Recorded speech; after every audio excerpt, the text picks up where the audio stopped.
Capítulo 9. El pueblo somos nosotros.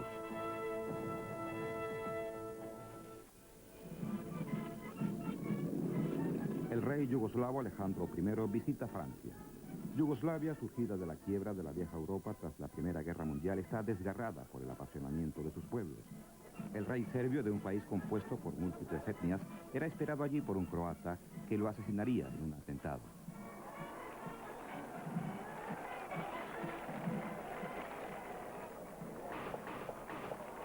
Víctima de la complejidad del nuevo sistema, mal presagio para el nuevo siglo.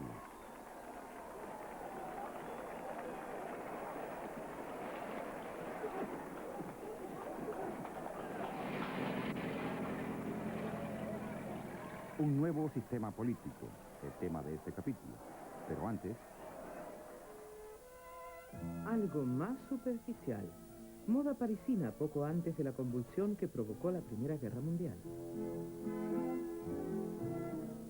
El corsé se hizo más largo, lo que confería a los movimientos una elegante rigidez.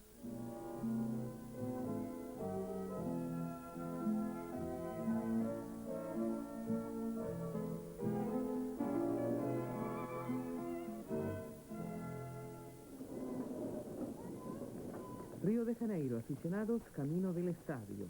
El Fluminense, el equipo más famoso de Río, deja entrever ya a principios de los años 20 que Brasil va a ser un líder mundial en fútbol. Con el crecimiento de las ciudades, el fútbol se convierte en deporte de masas. Y para las señoras de Río, una excelente ocasión para exhibirse.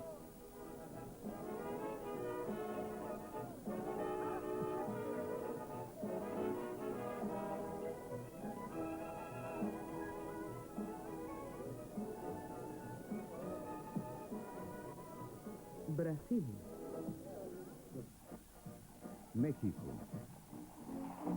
México celebra en 1821 el aniversario de su independencia, pero la población sigue viviendo todavía ahora en los albores del siglo XX bajo el sistema feudal de los tiempos del colonialismo español. El viejo régimen en México y en otros países tendrá que aceptar en breve un nuevo sistema.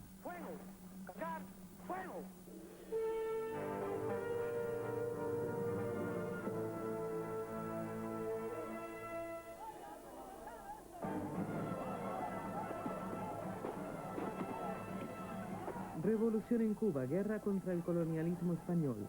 Ahora, a principios del siglo XX, ganan terreno en muchos lugares las ideologías liberales del siglo XIX.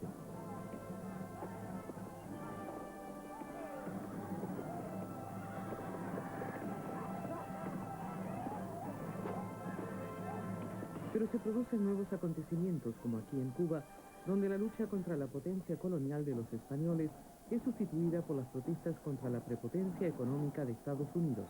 Ahora el modelo revolucionario es México.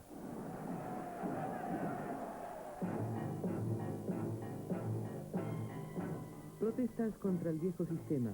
Diego Rivera, el pintor de la Revolución Mexicana, representa el conflicto entre el pueblo pobre y preponderantemente indio y una clase alta que goza de los mismos privilegios que tenían antes los señores coloniales.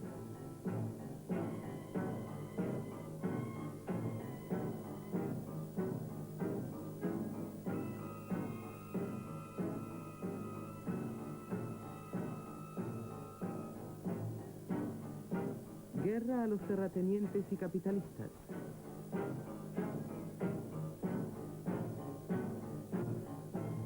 Con la Revolución Mexicana comienza en 1910 una de las numerosas convulsiones del siglo XX.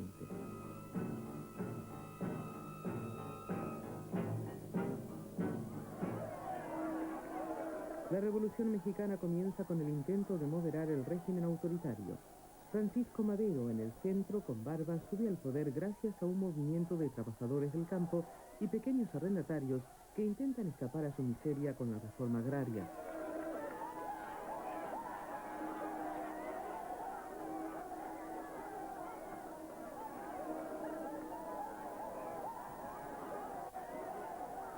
Madero, partidario de la reforma, es también capitalista y contrario a la revolución, pero no hay forma de frenar a las fuerzas revolucionarias. Guerra en México entre insurrectos y tropas gubernamentales. el reformista del Palacio Gubernamental ha perdido el control de la situación. Guerra civil.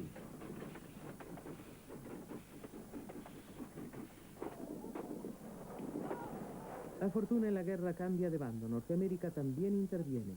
Allí donde el ejército de campesinos toma el poder, se derriba el viejo sistema, se expropia a los señores feudales.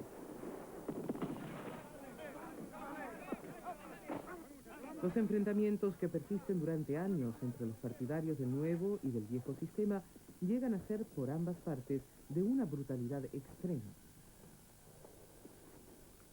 1913. Combates callejeros en Ciudad de México. El presidente Madero es asesinado. El viejo sistema feudal parece dominar la situación. Pero de nuevo se impone el caos y con ello surge una oportunidad para los pobres y los desheredados, cuyas tropas están al mando de los legendarios cabecillas revolucionarios Pancho Villa y Emiliano Zapata.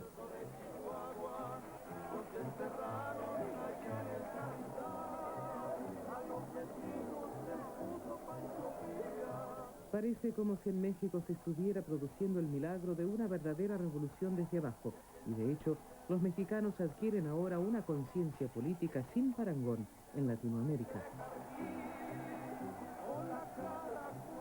Pero la victoria de la revolución se ve amenazada constantemente por las disidencias entre sus dirigentes, los héroes románticos de esta época. Pancho Villa, antiguo bandolero, el Robin Hood mexicano. Banquete de la victoria, Pancho Villa, pero se aproxima el fin de la verdadera revolución.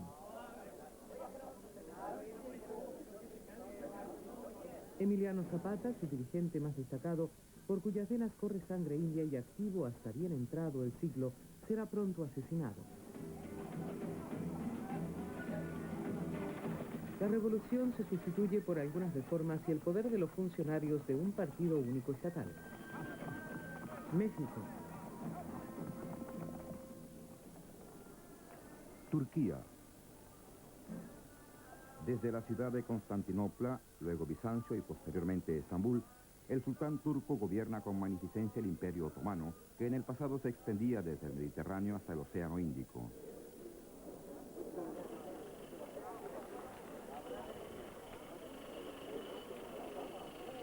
Tras la derrota en la Primera Guerra Mundial, se pierde también el resto del imperio. Incluso amenaza el reparto entre las potencias vencedoras del núcleo anatólico de Turquía. Y aunque el sultán conserva el título de califa, el señor de los creyentes, su país está extenuado, las instituciones anquilosadas. Turquía fue impermeable durante mucho tiempo a las ideas sociales del oeste. La tradición islámica obliga a las mujeres a cubrirse con velos.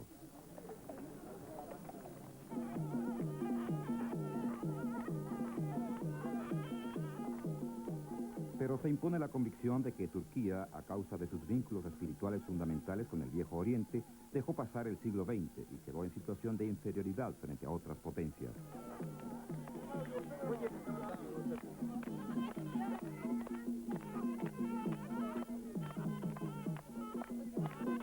En este viejo mundo, repentinamente comienza a resplandecer en los años 20, como si fuera un espejismo, la moderna Ankara, la capital de la nueva Turquía, reerigida por un solo hombre de los escombros del reino del sultán que se derrumbó durante la Guerra Mundial. Kemal Atatürk, salvador de la patria, enemigo declarado de todo lo oriental, del poder del Islam. Para facilitar la incorporación a Occidente, Atatürk dispone que el idioma turco se escriba con letras latinas y no con caracteres árabes.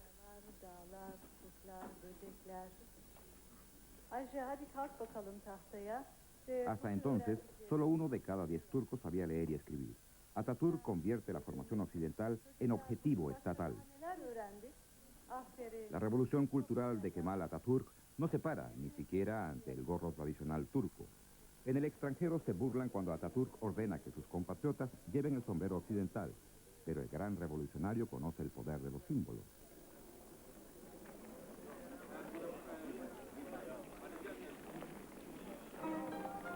La mujer turca es liberada del velo. El derecho islámico es sustituido por el occidental. Se autoriza el divorcio. Se da a las mujeres el derecho a votar. Las reformas con las que Atatürk catapultó el país en pocos años a otra era no podían ser más radicales. Nuevo sistema impuesto desde arriba. El fumador empedernido Atatürk muere prematuramente. El futuro dirá si exigió demasiado a su pueblo.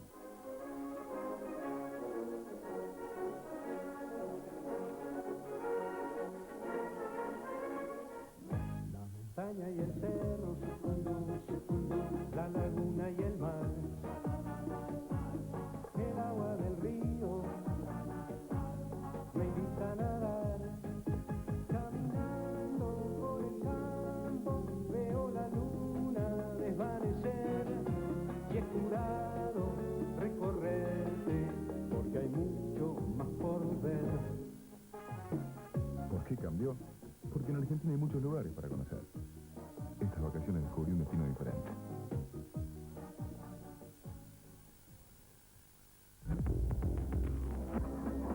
Científicos, Industria Argentina. Con Adrián Paenza este lunes a las 10 de la noche por Canal 7. Nuestro, tuyo.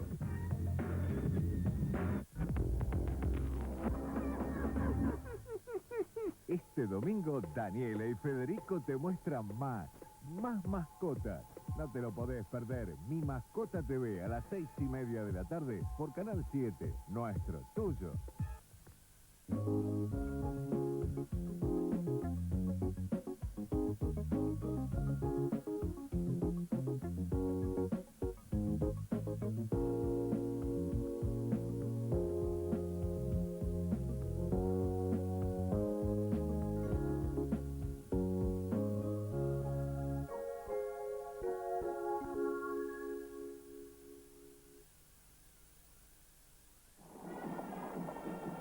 También el Shah del vecino Irán, Reza, quiere modernizar su país. Desea dejar a su hijo, quien será el último Shah, un Estado capaz de hacer frente a las potencias extranjeras con mayor poder en el país, Inglaterra y Rusia.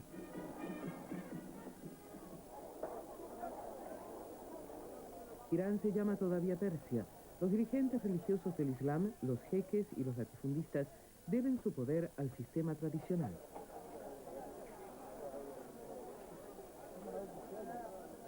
Pero el Shah necesita un Estado moderno como base de un ejército moderno. El petróleo iraní, tan importante ahora en los años 20 para la motorización del mundo, está en manos inglesas. El petróleo es especialmente importante porque para su extracción se introduce en el anticuado país moderna tecnología. El taller de aprendizaje de la sociedad petrolífera catapulta a los jóvenes iraníes de las carpas nómadas y pueblos de barro al mundo técnico. El comienzo de un sector industrial modifica la estructura social.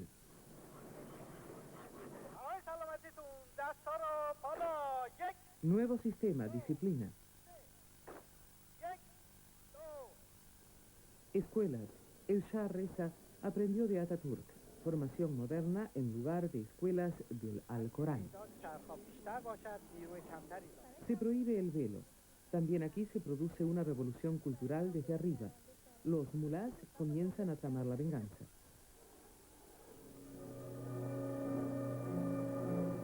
Sobre el Irán del siglo XX se ciernen aciagos nubarrones. ¿Nuevo sistema?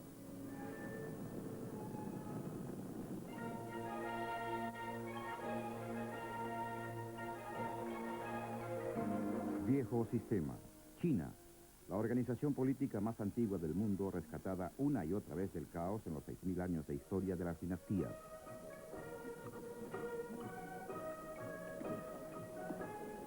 Los chinos tienen que llevar trenzas manchúes, un signo del sometimiento a la última dinastía manchú que gobierna hasta 1911. Los intereses comerciales de Occidente habían forzado a la aislada China a abrirse al mundo. Los ingleses utilizaron el opio para debilitar y hacer dependiente al país. Las potencias imperialistas se aseguraron baluartes en sus costas.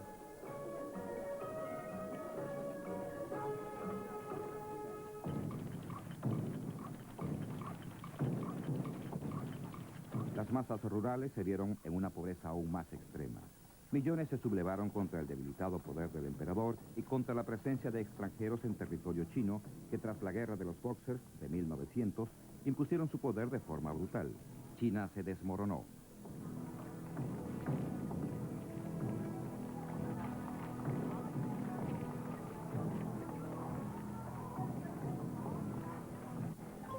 Mientras que antiguamente el gigantesco país era regido desde Pekín por una jerarquía de capacitados funcionarios, regiones chinas fueron anexionadas por un número creciente de autodesignados mandatarios regionales.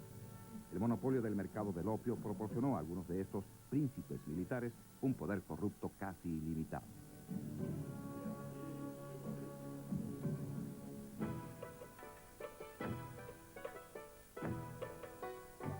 El espíritu de Confucio se impuso al viejo sistema con sus regulaciones precisas sobre autoridad y subordinación.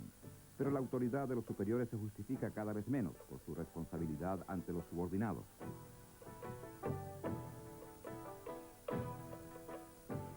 De la decadente China se hace cargo en 1911 el revolucionario de formación occidental Sun Yat-sen, que se propone organizar una república moderna.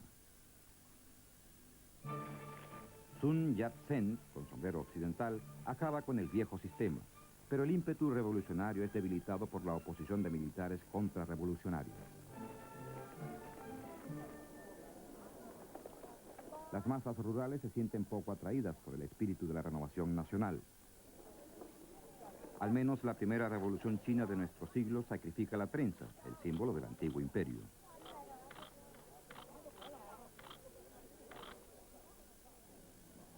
El matrimonio Sun Yat-sen pertenece a una selecta minoría que debe su formación especialmente a las misiones occidentales.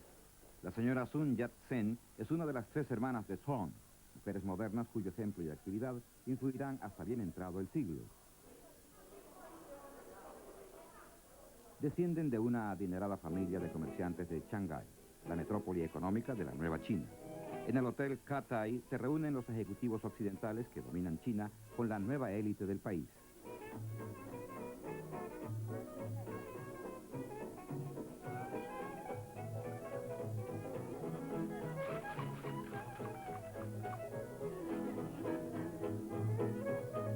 Esta China de riqueza, lujo y belleza está a años luz de la China de los coolies, de los rickshaws, sumidos en la miseria. Son la masa de campesinos pobres y hambrientos.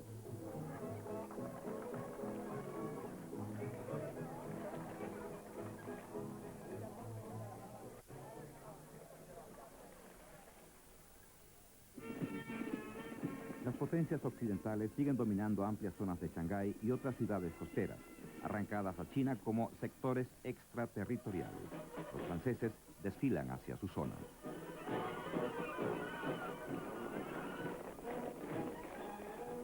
Ciudades divididas. En el norte, China es asediada por los japoneses. En el sur, Inglaterra tomó en arrendamiento hasta 1997 los nuevos territorios de Hong Kong, ocupación extranjera. Protestas. Ahora, en los años 20, se desconfía cada vez más de la capacidad de los revolucionarios de 1911 para arrojar del país a los extranjeros y poner coto a la miseria rural con una gran reforma agraria. El Partido Revolucionario se ha convertido en representante de las capas urbanas pudientes. Protestas.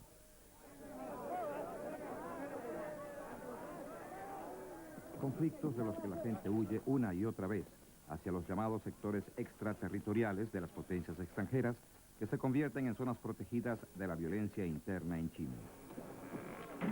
Entre tanto, llegan a China los primeros aires de la Revolución Rusa. El gobierno de la originariamente Revolución Burguesa reprime los primeros conatos de la Revolución Comunista.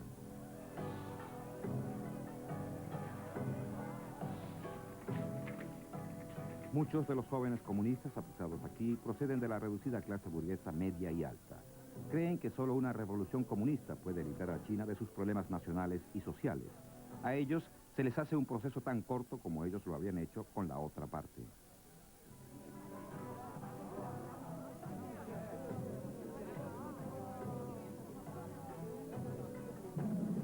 El verdugo nunca está lejos.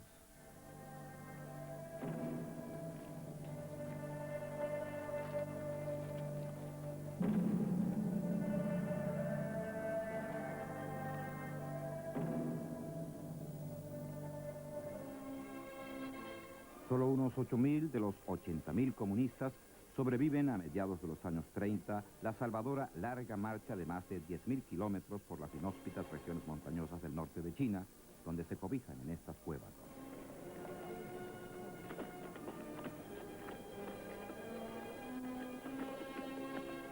Entretanto, Mao Zedong se convierte en su jefe indiscutible. Mao organiza el núcleo de su estado revolucionario.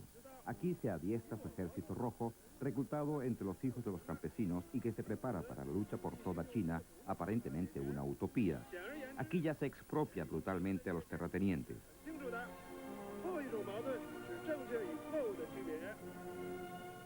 Se está perfilando la revolución que se impondrá definitivamente al antiguo orden.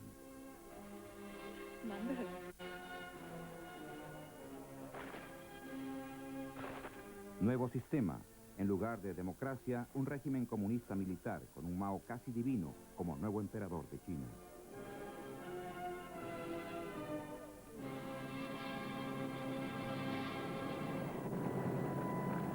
La creciente agresión japonesa obliga finalmente a Mao y al gobierno chino a poner fin a la lucha interna para defender conjuntamente a China contra los japoneses. De esta situación saldrá victorioso el nuevo orden de Mao Zedong.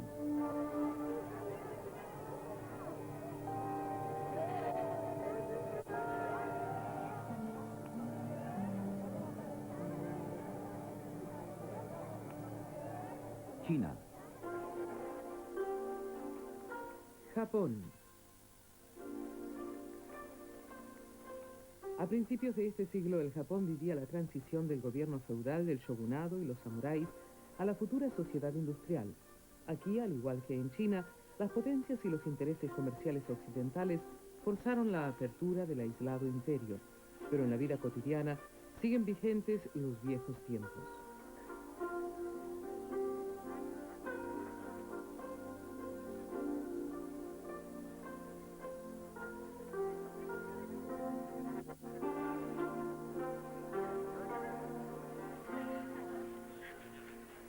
En 1905, los militares japoneses harán que otras potencias de este siglo se lamenten de que Occidente haya forzado a su país a adaptarse a los nuevos tiempos. Los japoneses invaden el continente, muestran en China su fuerza, dominarán Corea y Manchuria.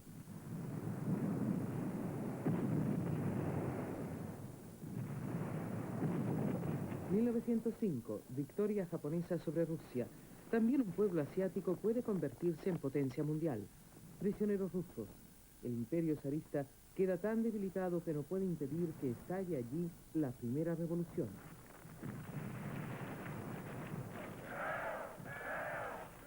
Victoria.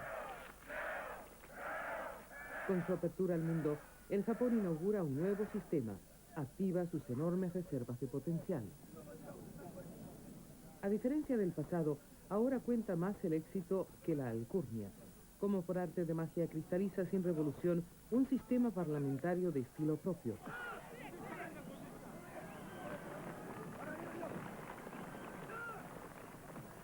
Técnica. Lo extranjero se adopta ávidamente para incrementar la propia potencia. Ahora ya hay autos japoneses, Datsun, modelo 1935, cadena de montaje copiada de Norteamérica. Una de las claves del éxito japonés se debe a que la vieja tradición patriarcal se refleja en la lealtad a la empresa. El Japón se halla a camino de convertirse en potencia económica del siglo XX.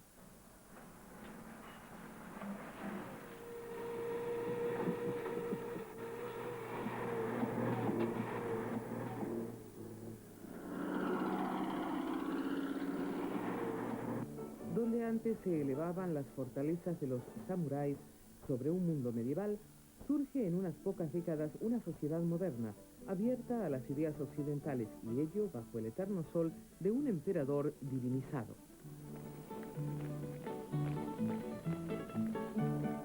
En el Tokio de los años 30, las mogas, como se llaman las chicas modernas, y los mogos, muchachos modernos, dictan el estilo y copian todo lo occidental.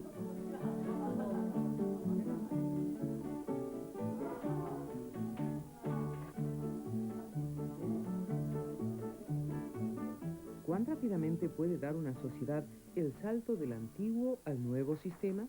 ¿Puede cambiar la mentalidad tan rápidamente como la moda? La reacción no se hace esperar.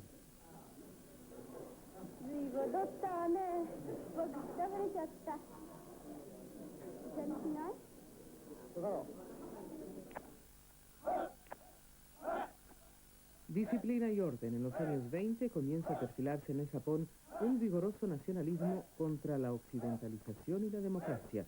Disciplina en lugar de libertad.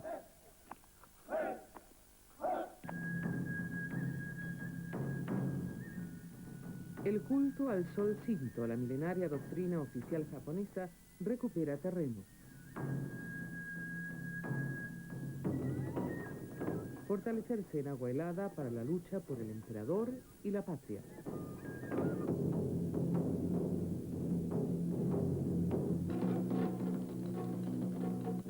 El nuevo sistema tiene que ser japonés.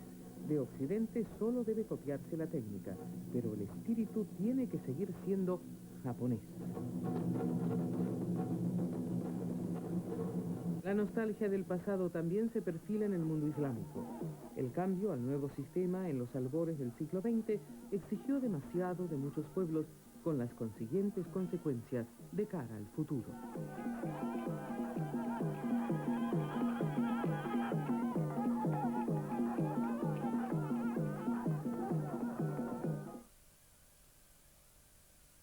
Lisboa, Belén Blanco, Carlos Moreno, Nahuel Muti. Lisboa, cita a ciegas. Una película de Néstor Leskovich.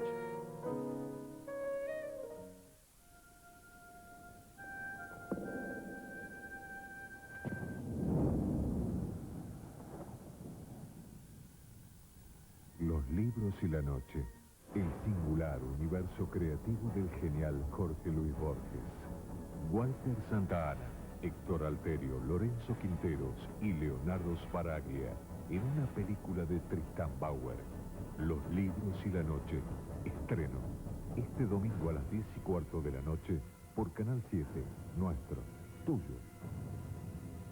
Canal 7 y el Teatro Nacional Cervantes presentan un acercamiento al autor teatral Alberto Novión. Grandes dramaturgos argentinos en el Cervantes. Este domingo a las 7 de la tarde por Canal 7, nuestro, tuyo. Lorena Astudillo, Antonio Tarragorros, Argentino Luna.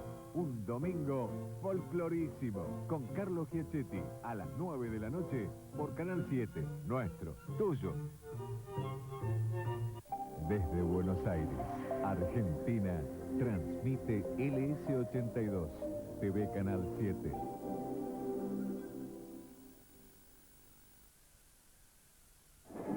Londres, 1911. En esta calle se atrincheraron dos anarquistas. Anarquistas asesinan a reyes, presidentes, a centenares de personas. Son el grupo más furibundo surgido de los anhelos de libertad del pasado siglo. Rechazan el Estado y luchan por alcanzar una sociedad perfecta a fuerza de bombas. El sangriento sendero hacia el paraíso en la tierra. El tema de este capítulo. Pero antes... El dirigente nacionalista y filósofo checo Tomás Masaryk regresa en 1918 del exilio a su patria, que formaba parte de la vencida Austria-Hungría. Masaryk arrancó a los vencedores de la Primera Guerra Mundial la promesa de que podría fundar el Estado de Checoslovaquia.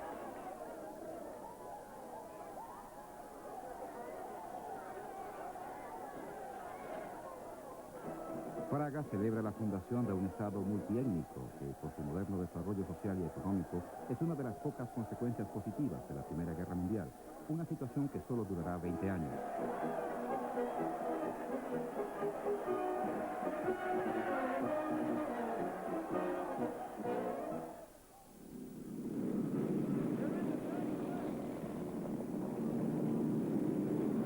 Alfa Romeo, Ferrari, Maserati, Cisitalia, las grandes marcas italianas vuelven a las pistas de carreras. 1930, El ex campeón del motociclismo Tazio Nuvolari vuelve a vencer tras su cambio a la escudería de Alfa Romeo. Junto con Rosemeyer y Caracciola, Nuvolari es una de las leyendas del deporte del motor.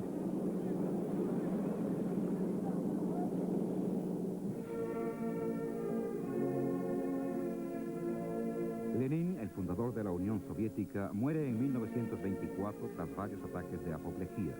Muy pocos hombres influyen de tal manera en los destinos del siglo XX como Lenin, cuyo cadáver se traslada ahora a Moscú.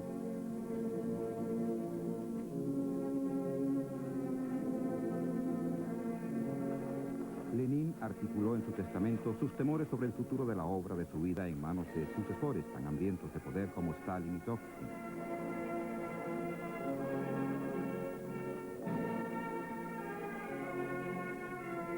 ¿Llegarán a vivir la nueva Rusia y el mundo el paraíso en la tierra que prometen las ideologías?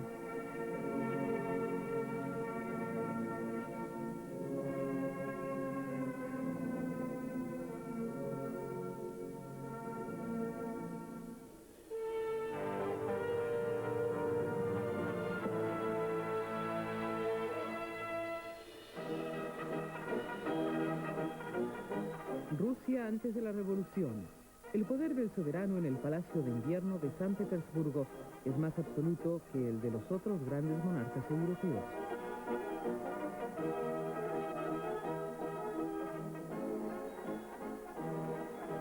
El zar Nicolás II con su esposa alemana Alejandra y sus 5 hijos. Él está convencido de que ostenta el poder por la gracia de Dios. Encabeza una aristocracia que considera el país de su propiedad privada sin percatarse de que se sienta sobre un volcán.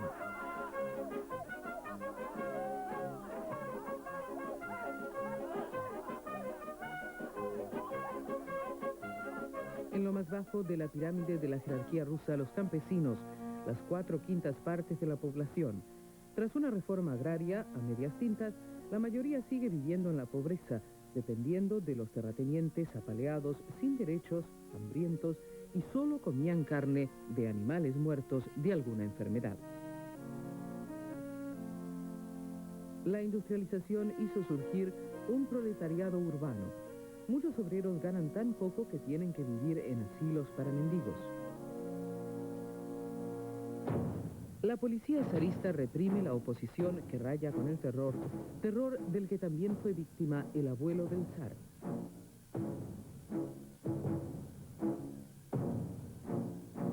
La policía prende fuego a las casas de los cabecillas. Los que combaten al régimen zarista son encadenados y deportados a Siberia.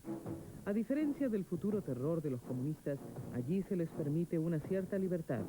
Y solo se castigan hechos. La vida intelectual de Rusia aún no estaba encadenada.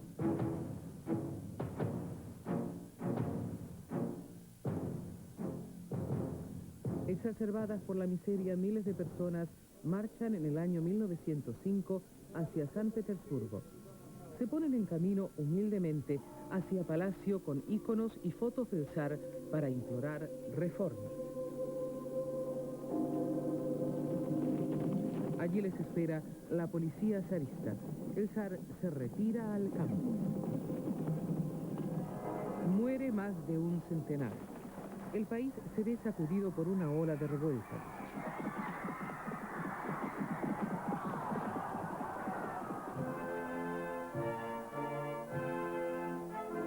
Ocho años más tarde, en 1913, la Iglesia Estatal Ortodoxa celebra con el zar el 300 aniversario de su dinastía.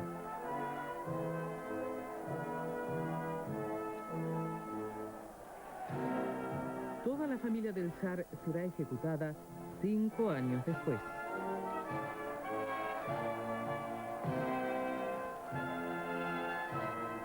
Los disturbios de 1905 contribuyeron a establecer las bases para un Estado constitucional y una vida política más libre. Se crearon los consejos de obreros, pero el zar y la aristocracia volvieron a dominar pronto la situación, convencidos de que su poder emanaba directamente de Dios, Rusia un año antes de la Primera Guerra Mundial.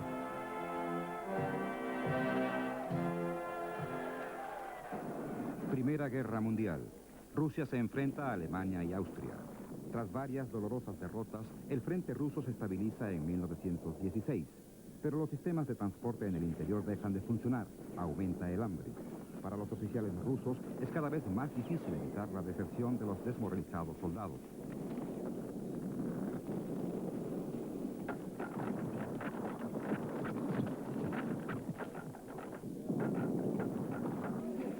Caen más de 3 millones de soldados rusos, mientras en San Petersburgo, que ahora se llama Petrogrado, intriga el monje Rasputín, y los líderes no son capaces de suministrar lo indispensable al frente y al pueblo.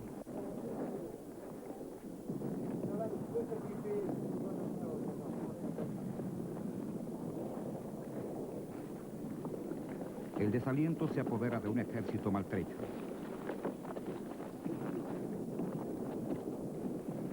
En vano se ruega ayuda del zar. Entonces, en la hambruna del invierno de 1916-1917, se acaba la paciencia.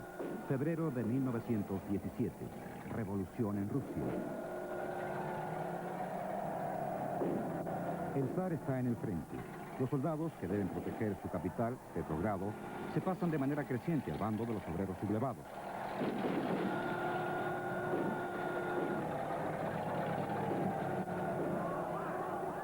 Para salvar al país del caos total, se insta al zar a que abdique. Es el fin del régimen zarista, pero la transición a un nuevo sistema se caracteriza por el caos. En su embriaguez de libertad, las masas abren las puertas de las cárceles, liberando a los presos, tanto políticos como criminales. Se persigue y mata a los policías del viejo régimen. En tan solo unos días se derrumba la estructura del imperio zarista.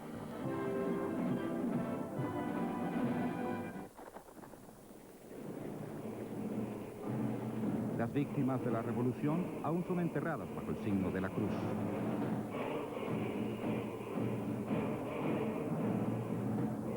No se trata de la revolución comunista, es la verdadera revolución rusa que surge del pueblo rebelado. Más tarde, en octubre, los funcionarios se harán con el poder con métodos no democráticos.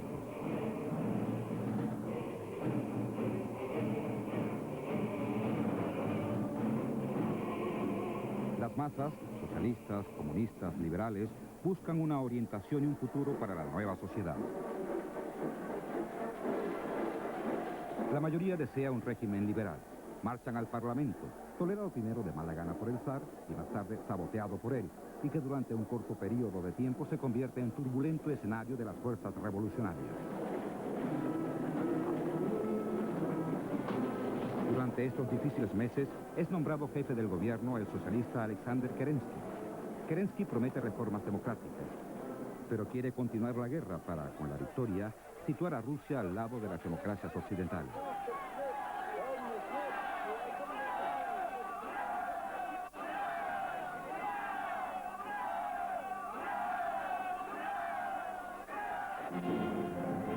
Pero este objetivo es impopular, porque la situación en los frentes empeora. Entretanto, y con la benévola ayuda del Estado Mayor alemán, se infiltra en la Rusia enemiga a un emigrante que quiere acabar la guerra a cualquier precio.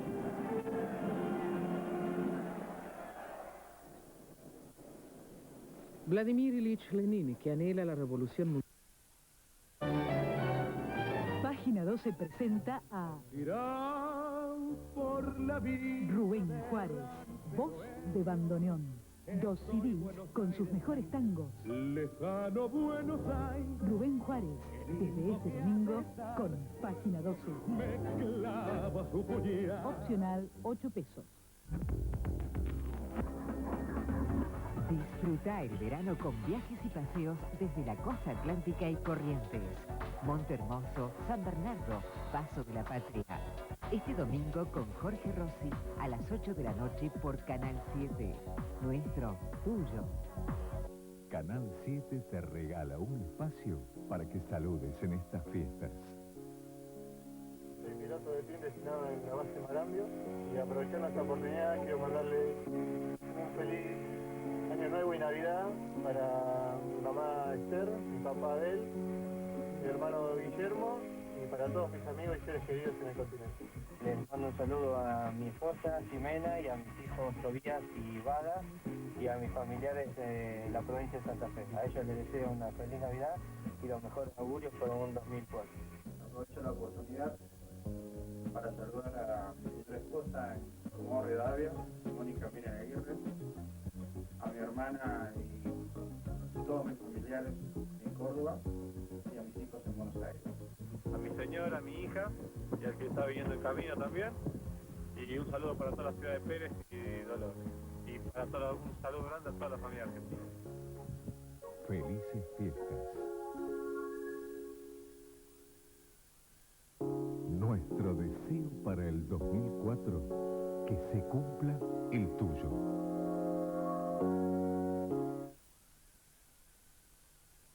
Vladimir Ilich Lenin, que anhela la revolución mundial comunista. Pero a diferencia de Marx y Engels, Lenin no cree que de una moribunda sociedad burguesa capitalista pueda surgir el sistema perfecto. Lenin quiere la revolución ahora, inmediatamente.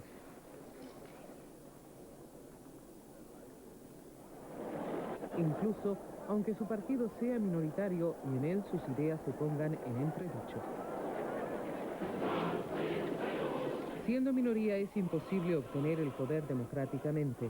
Finalmente los otros partidos poco pueden oponer a la Guardia Roja de Lenin en el caos de 1917.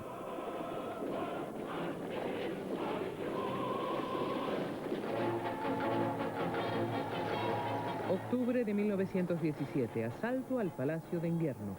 Así se representa más tarde en una película propagandística. Pero lo cierto es que la Revolución de Octubre fue un golpe de Estado. El débil gobierno en el Palacio de Invierno, que se esfuerza por un sistema parlamentario, es derrocado sin dificultad. De esta manera, Rusia se precipita rápidamente en otro despotismo. Una nueva ocasión para la libertad se producirá solo a finales de siglo.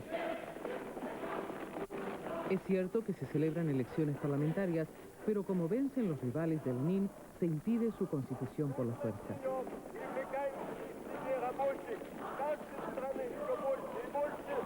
No los demócratas, sino el resuelto ejército de Lenin puede ofrecer al pueblo un futuro prometedor.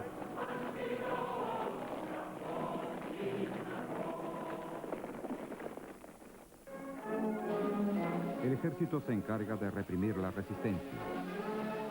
Llega León Trotsky, el comandante del Ejército Rojo que él mismo formó con los restos de las tropas zaristas. Trotsky, sutil teórico y genio militar, acabará siendo rival y víctima de Stalin.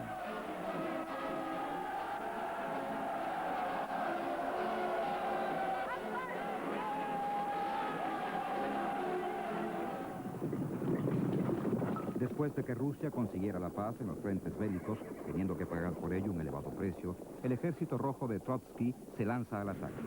Oficiales zaristas envían las denominadas unidades blancas a luchar contra los comunistas rojos. Los blancos son apoyados desde el extranjero que confían en acabar con Lenin, atajando así el peligro de una revolución mundial.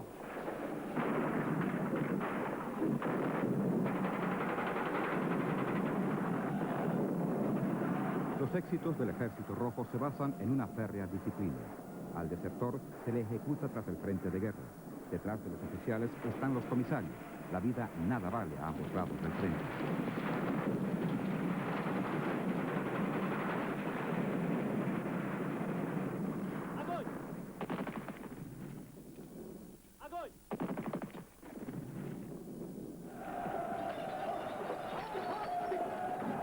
El Ejército Rojo de Trotsky sale invicto de los horrores de 3 años de guerra civil, en parte también porque puede operar desde el interior de Rusia.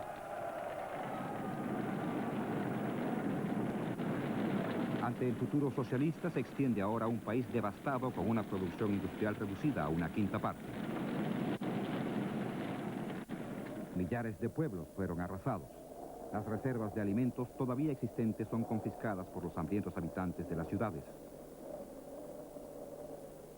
Y para mayor desgracia, una catastrófica sequía en 1921. Los graneros de Rusia se convierten en un desierto. Se rebuscan las últimas espigas, se come hierba. Los campos quedaron abandonados hace años.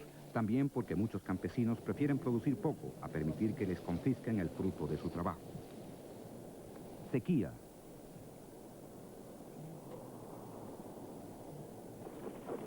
Huida de las regiones asoladas por el hambre.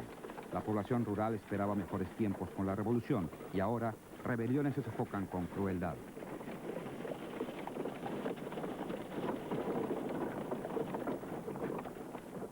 Balance de la revolución, de la guerra civil, del hambre y de las epidemias. 10 millones de muertos, quizá muchos más. Y la cifra hubiera sido mayor si la Norteamérica capitalista no hubiese ayudado con abundantes donativos en alimentos al nuevo Estado comunista. Una ayuda que jamás llegó a estos niños en el corazón de Rusia.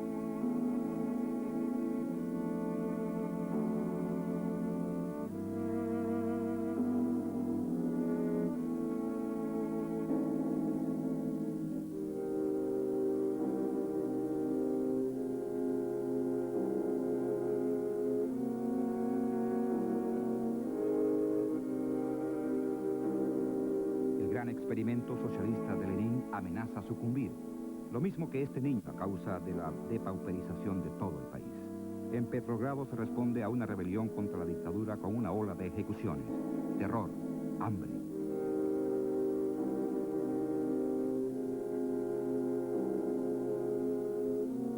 Lenin teme por su obra y da la vuelta al timón. Economía de mercado en el comunismo. Los agricultores pueden vender ahora libremente la mayor parte de sus productos. La nueva política económica permite la economía privada en productos de consumo. Con esta concepción de los revolucionarios se intenta estabilizar al nuevo Estado soviético.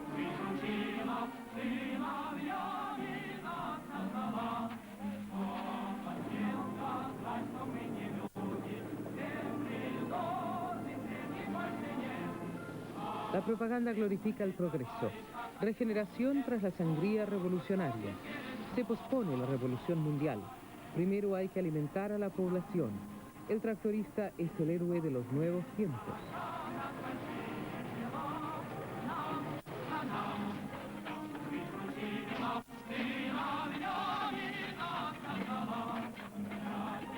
Ejércitos de trabajadores comienzan a colocar los cimientos para construir fábricas gigantescas. El Estado soviético deberá hacerse invencible gracias a una industria pesada dirigida centralizadamente, convirtiéndose en la mayor potencia económica del mundo.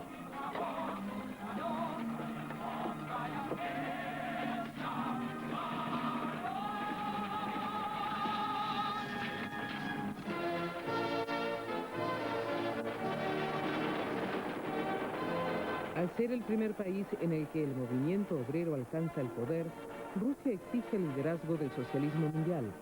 La Tercera Internacional se convierte en instrumento de poder. Se recibe orgullosamente a los delegados de todo el mundo que llegan a la meca del socialismo. La Primera Guerra Mundial había dividido a los socialistas. La nueva unidad está reservada a los que abjuran del camino democrático. Se denominan comunistas y suprimen a los disidentes por medio de purga.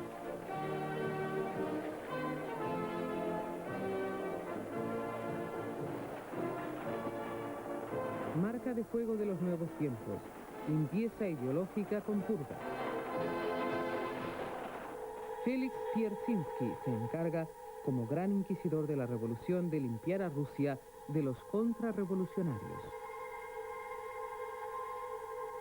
Su policía secreta, la checa, actúa al amanecer con tiros en la nuca y llenando los trenes de presos cuyo terrible destino son los nuevos campos de concentración. Los simulacros de procesamiento como este contra monjes de la Iglesia Ortodoxa son el instrumento para la intimidación y la humillación de los enemigos de clase. A las torturas se une ahora el lavado de cerebro, perfeccionado hasta el punto de que el acusado se culpa de delitos que jamás cometió.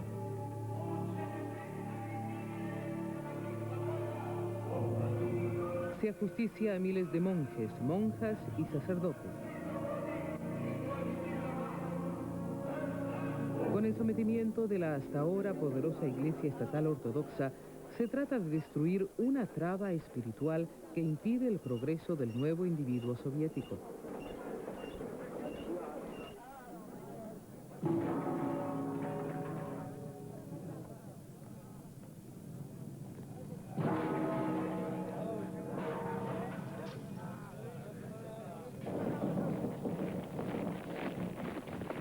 Ni siquiera quien sobrevive a la primera ola de terror está a salvo. Las columnas que marchan hacia el lúgubre imperio de Lenin son interminables. Es el imperio Gulag, como se llamará bajo Stalin. Las pocas fotos de estos campos no muestran el infierno que espera al final del viaje hacia la desesperación.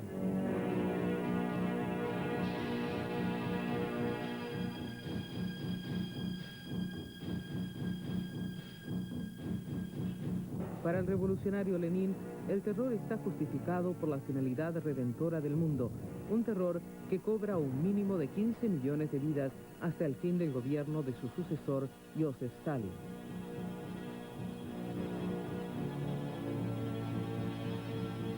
El fin de la gran esperanza de la revolución mundial.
Canal 7 les desea felices fiestas. La diarrea no es un juego. Si su hijo tiene diarrea, no interrumpa la lactancia, dele mucho líquido y vaya enseguida a su centro de salud. Dándole teta, agua segura y lavándose bien las manos, lo está protegiendo. Es un mensaje del Ministerio de Salud de la Nación.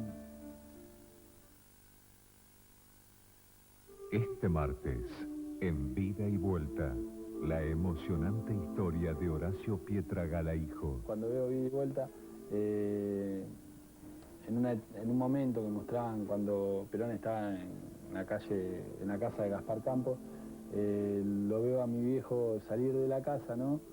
Abrir la reja y que salía, ¿no? Y justo pasaba la cámara por ahí, lo veo a mi viejo, ¿no? Que yo tenía el recorte y estaba igual que una foto de los diarios. Y es una alegría, ¿no? Que te da decir, ese es mi viejo, ¿viste? Porque los datos que tenemos son tan fotos que te cuentan, y verlo en imagen me parece muy fuerte. No dejes de ver Aparecido, el llamado de la sangre.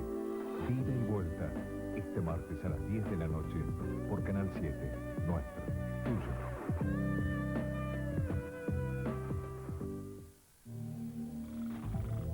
Ya llega ISER TV a nuestro Canal 7, tuyo.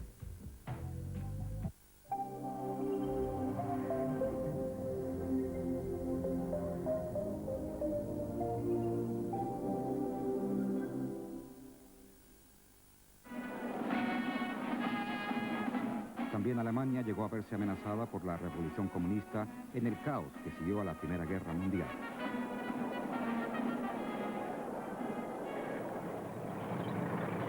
Alemania, 1919.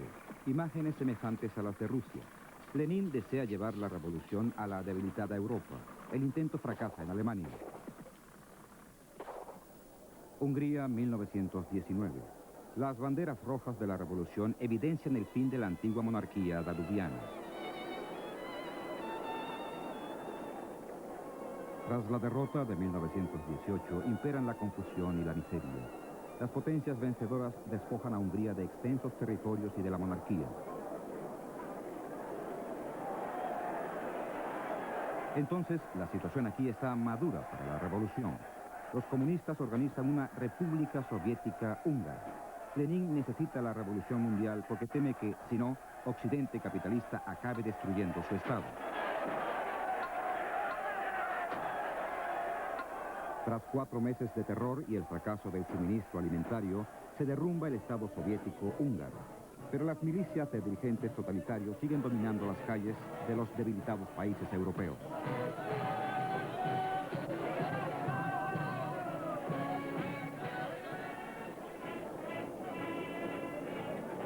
Italia, 1922. Amenaza de las milicias fascistas. Los problemas a los que se enfrenta la Italia debilitada por la guerra provocan el ansia por la llegada de un Salvador. Mientras que en otros lugares los comunistas dan golpes de Estado, aquí asume el poder el régimen fascista del antiguo socialista Benito Mussolini.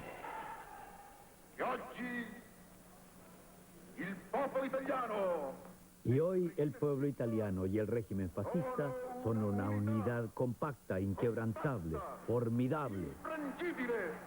Proclamo la inquebrantable unidad del pueblo y de la directiva fascista.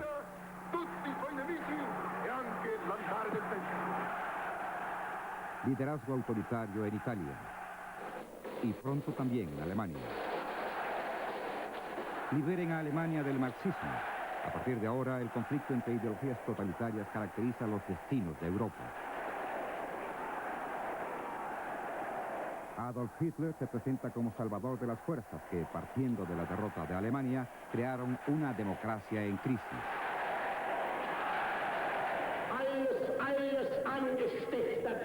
Todo urdido y todo hecho, y de todos los culpables, los responsables de noviembre de 1918.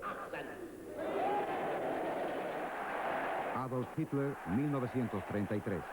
Solución a todos los males en un imperio de luz.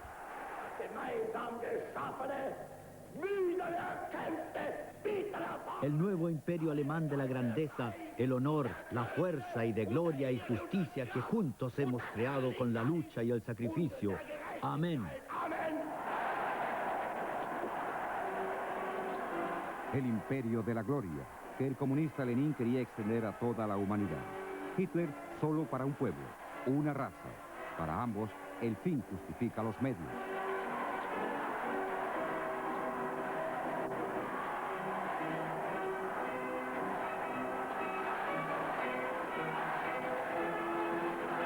El camino hacia el hombre perfecto en un régimen perfecto condujo a los campos de concentración.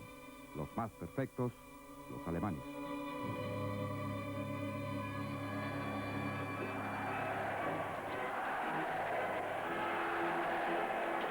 La primera mitad del siglo permite deducir que no puede haber un sistema que sea a la vez perfecto y humano. El paraíso en la tierra es una utopía.